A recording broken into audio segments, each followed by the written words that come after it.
stabilizer, theorist, and catalyst. We've got a visual icon there, so this is the sort of the freedom to move, spring into action. This is about sort of stability and having a foundation and a structure. This is about questioning and competence and autonomy and control. And this is about life as a journey. So if you look at these four cards, could you pick two that sort of appeal to you above the other two? Have a look and see what you think. I can relate to all of them. Yeah, so tell me what words might appeal. What words are attractive to you on some of these cards? Make an impact. So tell me about what make an impact means to you. Because I like to make a difference, and yeah, I think that's it. Make an impact to other people, not an impact on myself. Okay. I like to help other people. So give me an example of when you made an impact and helped other people. I suppose just recently. Yes, I was thinking that just this last week. Just last week, teaching people who work with very, very poor people to teach teachers how to wash hands. As simple as that. That could save thousands of lives just by that one teaching how to wash hands and how to use that in a curriculum. Yeah. All right, so that's a really recent, great example of making an impact. Any other words that particularly appeal to you?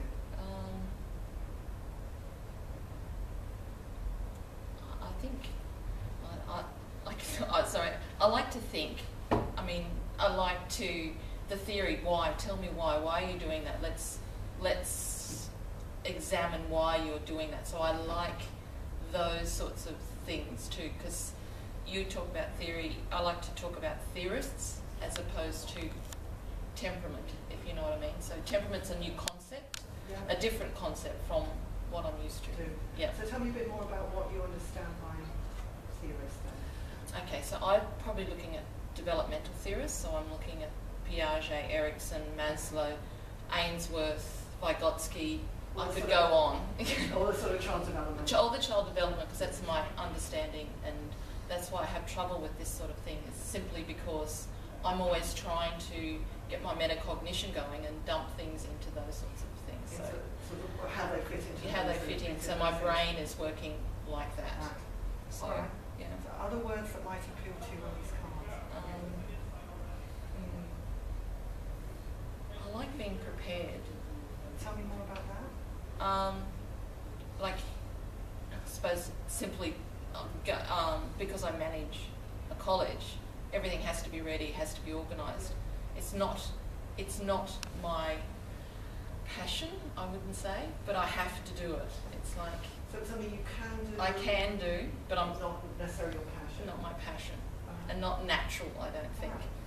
So if you were to sort of try and organise these cards in most likely that animates you and you're passionate about, to sort of less passionate about that you can do but it's not naturally your driving force. Any thoughts on that? Well, I would think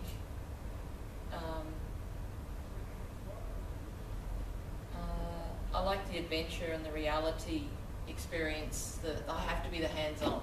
You have to be hands-on. I have to be hands-on. I have to be hands-on.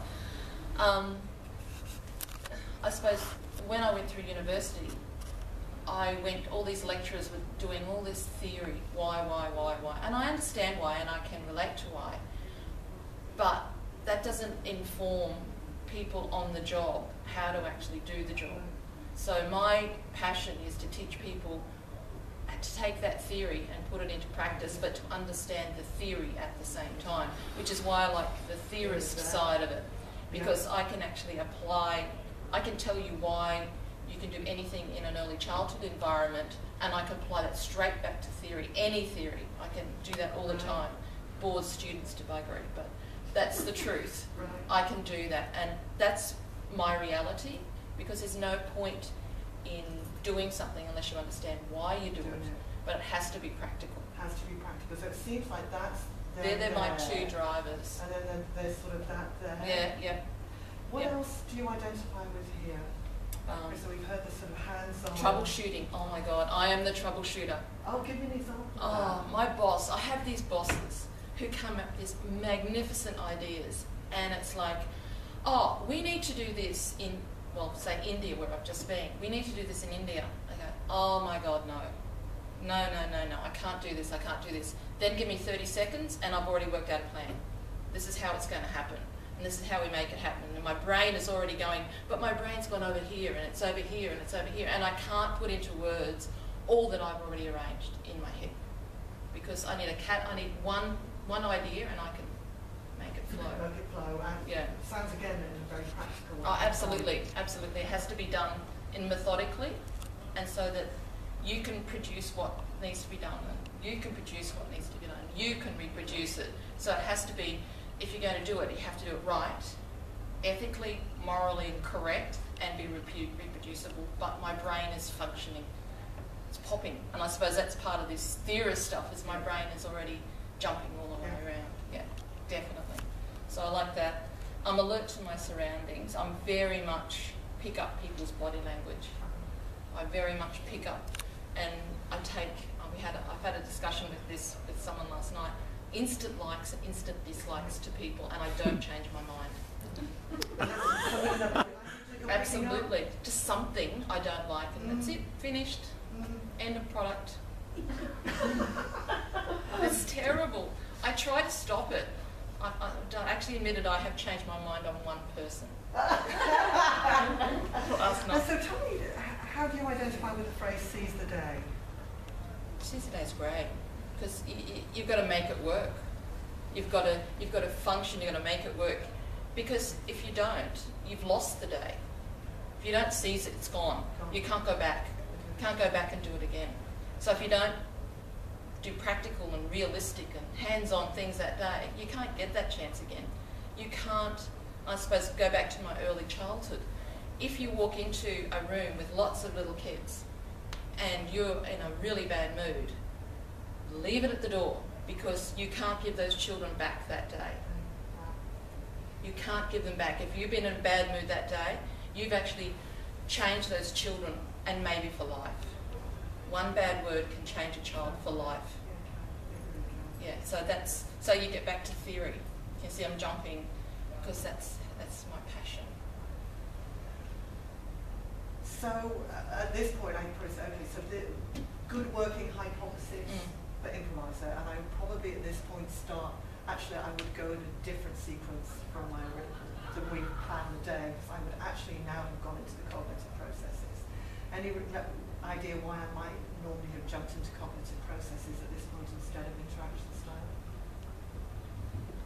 Because you work with extroverted sensing and extroverted perception, which is coming forward from listening to you. And the introverted feeling. Big introvert. Big introverted feeling there. So can we give Chris a round of applause? Yay. Thoughts or concepts about that? Thoughts or ideas about that process? That was really good, because to me you're multi-talented, and you're very,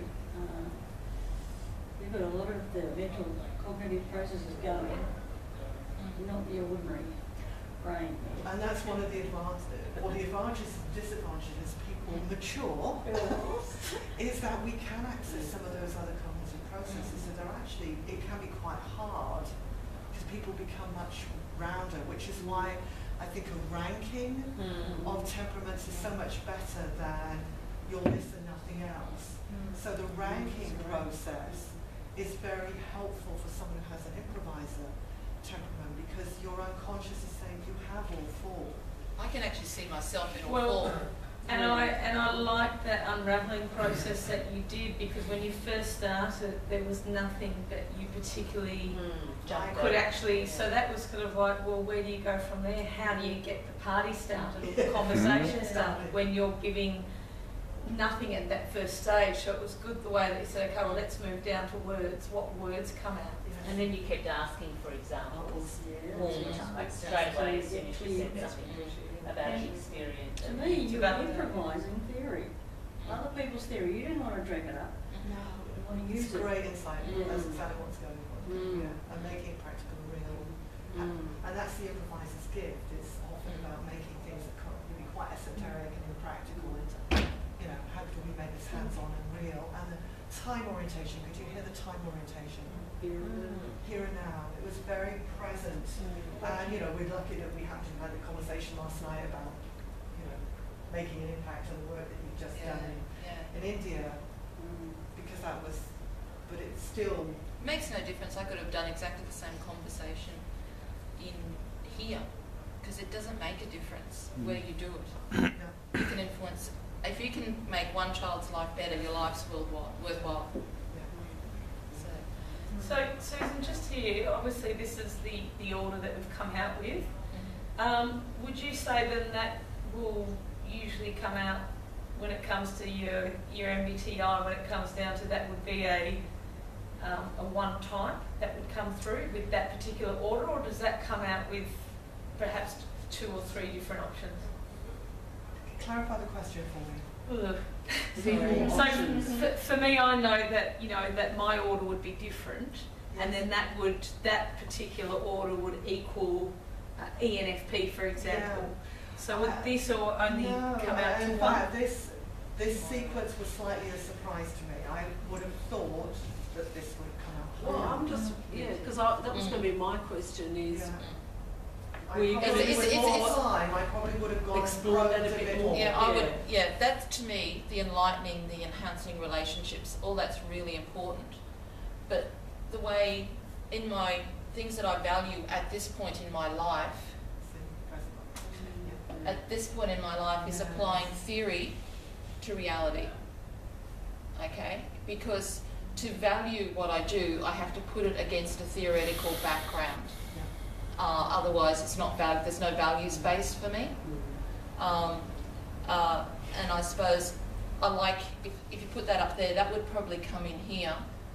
If I was working on the floor in an early childhood because of the empathy, it would probably go more like that. Is it contextual thinking for your improviser? So based on a different context, let me reorder the sequence. Yeah. So the reality is praising empathy, counselling,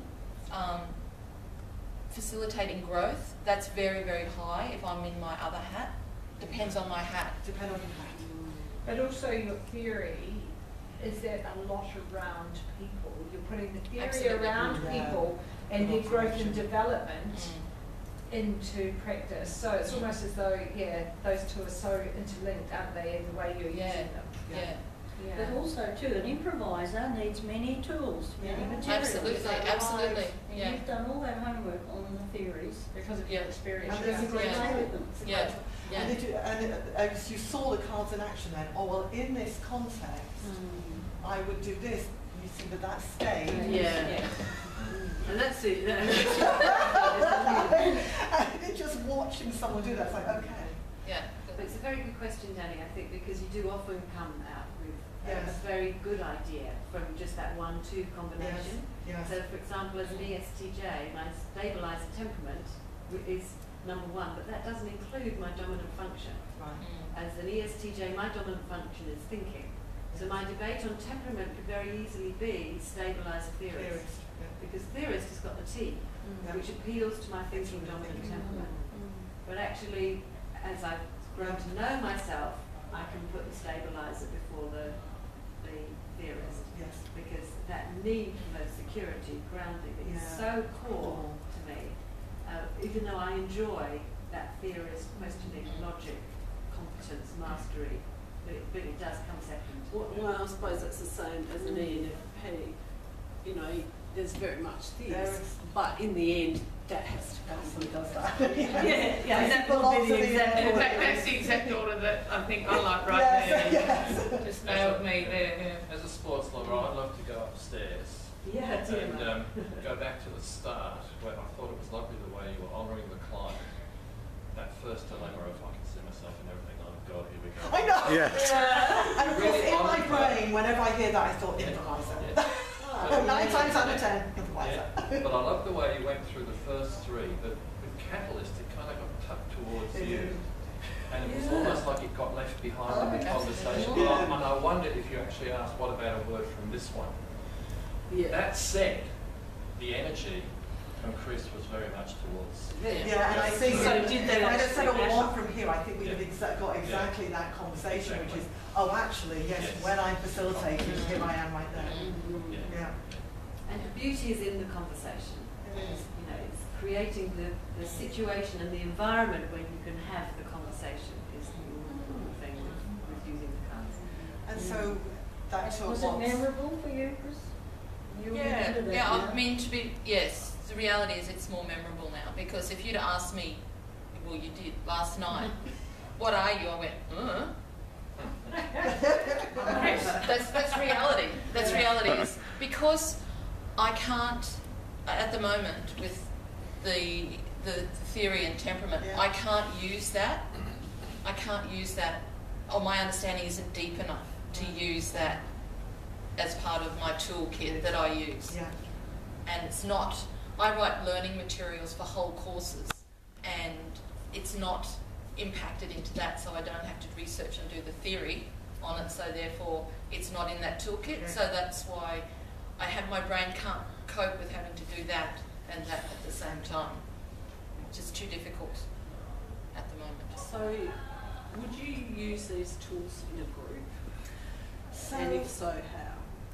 yes, you can do. I think they're better one-on-one, although certainly you could use them for sort of practical application. I tend to use a slightly different process, whether there's a facilitator guide for it when I'm guiding people through in a group.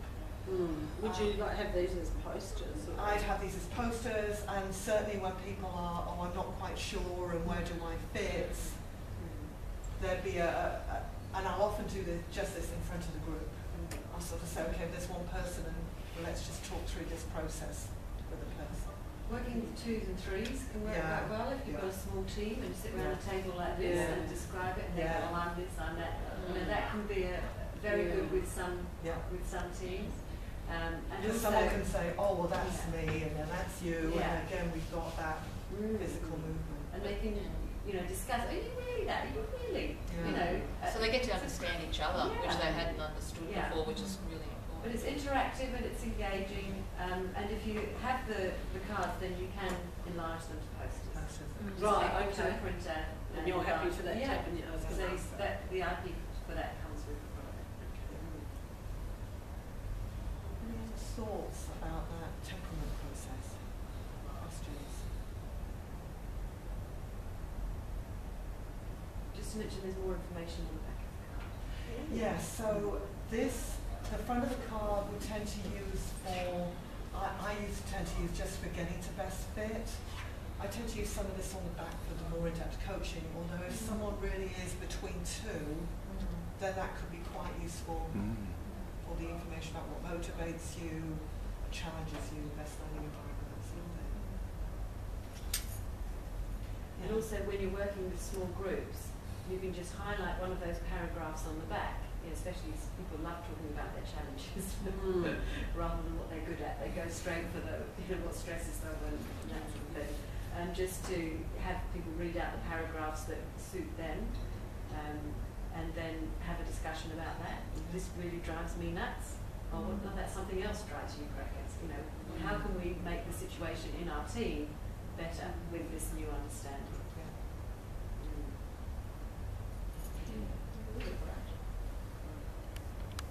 So we're ready to jump in and look at how we use interaction styles? Yes. Yeah.